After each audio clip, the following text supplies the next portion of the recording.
3월 26일 화요일 뉴스송화의 온라인 큐티를 시작하겠습니다. 오늘의 큐티 인책 본문은 요한복음 18장 12절부터 27절까지의 말씀이고요. 제가 오늘 읽은 말씀은 15절부터 17절까지 그리고 25절부터 27절까지의 말씀을 읽도록 하겠습니다. 시몬 베드로와 또 다른 제자 한 사람이 예수를 따르니 이 제자는 대제사장과 아는 사람이라. 예수와 함께 대제사장의 집들에 들어가고 베드로는 문 밖에 서 있는지라. 대제사장을 아는 그 다른 제자가 나가서 문 지키는 여자에게 말하여 베드로를 데리고 들어오니 문 지키는 요종이 베드로에게 말하되 너도 이 사람의 제자 중 하나가 아니냐 하니 그가 말하되 나는 아니라 하고. 25절부터 27절입니다.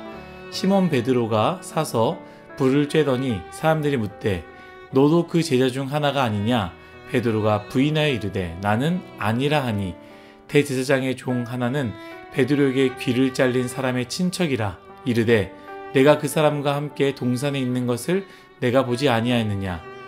이에 베드로가 또 부인하니 곧 닭이 울더라. 아멘. 오늘 여러분들과 함께 베드로 그에게서 나를 발견하다, 베드로 그에게서 나를 발견하다 라는 제목으로 큐티를 나누도록 하겠습니다. 샬롬. 오늘도 말씀을 시작하신 여러분 주님의 이름으로 축복합니다. 디지털과 아날로그의 신호가 있습니다. 디지털은요 단순히 0 아니면 1로만 신호가 나타납니다. 신호가 있으면 1이고요. 신호가 없으면 0입니다. 1과 0 사이에는요 그 어떤 것도 존재하지 않습니다. 그런데 아날로그 신호는 어떻습니까? 0부터 1까지 그 사이에 수없는 신호가 존재합니다.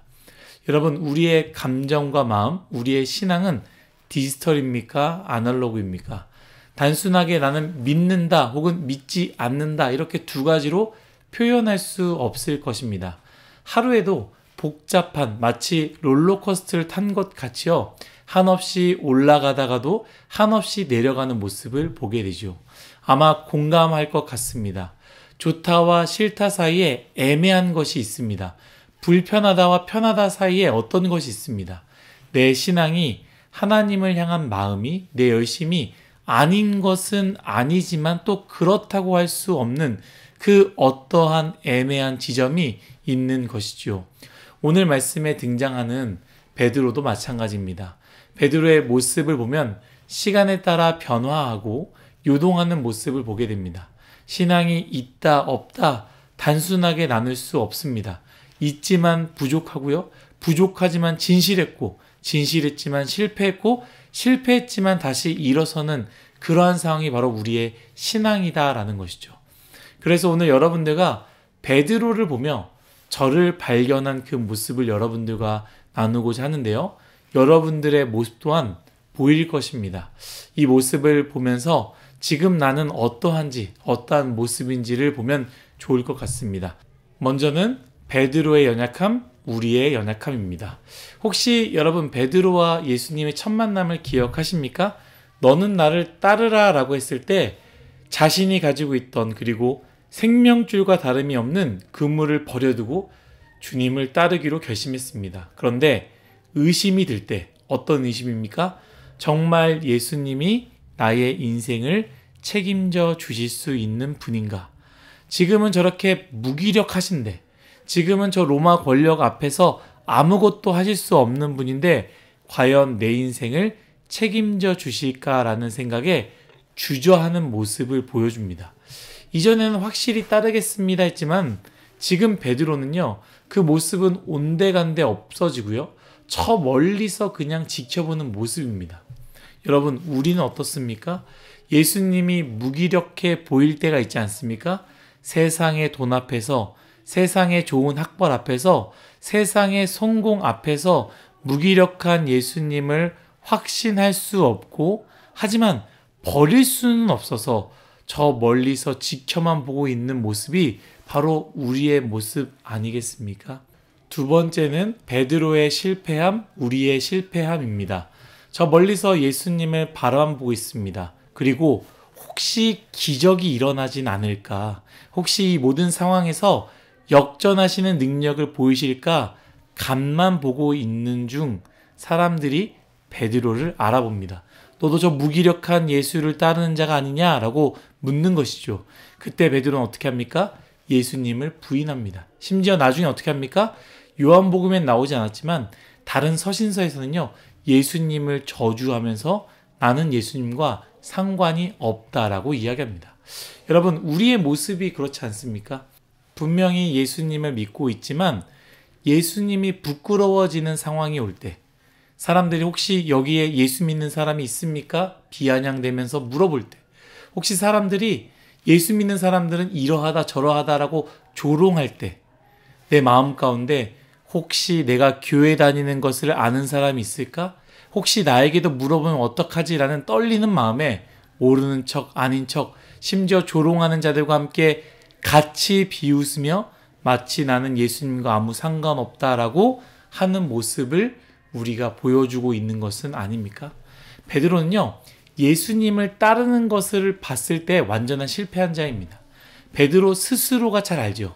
나는 완전한 실패한 자다. 우리도 마찬가지 아니겠습니까? 만약에 우리가 그런 모습을 보인다면 우리 스스로 아마 알 것입니다. 내가 어떻게 예수님을 따라다니겠어? 내가 어떻게 예수님을 믿는 존재야? 라고 생각할 것입니다. 마지막으로는 무엇이냐? 베드로의 깨달음, 우리의 깨달음입니다. 베드로, 예수님을 완전히 부인할 때 무엇을 듣습니까? 닭의 울음소리를 듣습니다. 닭의 울음소리, 사실 예수님께서 말씀하신 것이죠. 너가 나를 3번 부인할 때 닭이 울 것이다 라고 말씀하십니다. 그래서 정말 베드로가 3번 완전히 예수님을 부인할 때 베드로의 귀 속에 닭의 울음소리를 듣습니다. 사실 그 닭의 울음소리는요, 베드로만의 들었던 소리가 아닙니다.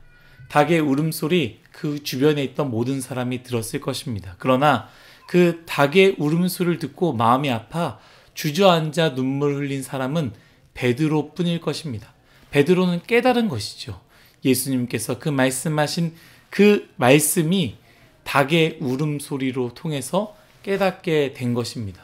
여러분, 어찌 보면요, 베드로의 첫 번째 모습, 두 번째 모습 우리가 동일하게 경험하고 같은 상황일 수 있지만 세 번째는 아직 경험하지 못했을 수도 있습니다.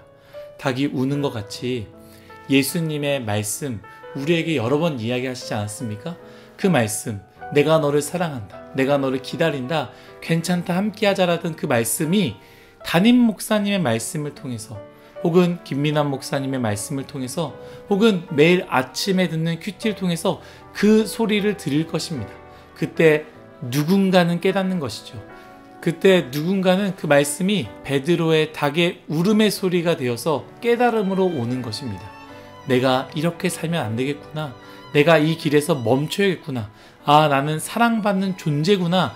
오늘도 은혜를 주시구나 라고 깨닫게 되는 것이죠. 소망하건대 이 세 번째 베드로의 깨달음이 우리 모두의 깨달음이 되시기를 예수님의 이름으로 축복합니다. 사랑하는 일송아 여러분, 우리도 베드로처럼 연약합니다. 우리도 베드로처럼 실패합니다. 그러나 그 실패를 베드로가 깨달음을 통해 다시 일어났던 것처럼 우리 또한 깨달음을 통해 믿음의 길을 걷는 저와 여러분 모두가 되시기를 예수님의 이름으로 축복합니다. 다 같이 기도하겠습니다. 하나님, 우리의 인생 베드로와 같이 연약하고 우리의 인생 베드로처럼 실패하고 넘어집니다. 그러나 베드로를 또 일으켜 주셨던 것 같이 우리 또한 실패 가운데 주저앉는 것이 아니라 닭의 울음의 소리를 듣고 하나님 말씀의 소리를 듣고 담임 목사님께서 주시는 말씀과 큐티의 말씀을 통해서 깨달음을 얻고 다시 일어날 수 있는 우리 모두가 되게 하여 주옵소서. 감사하며 예수님의 이름으로 기도드렸습니다. 아멘.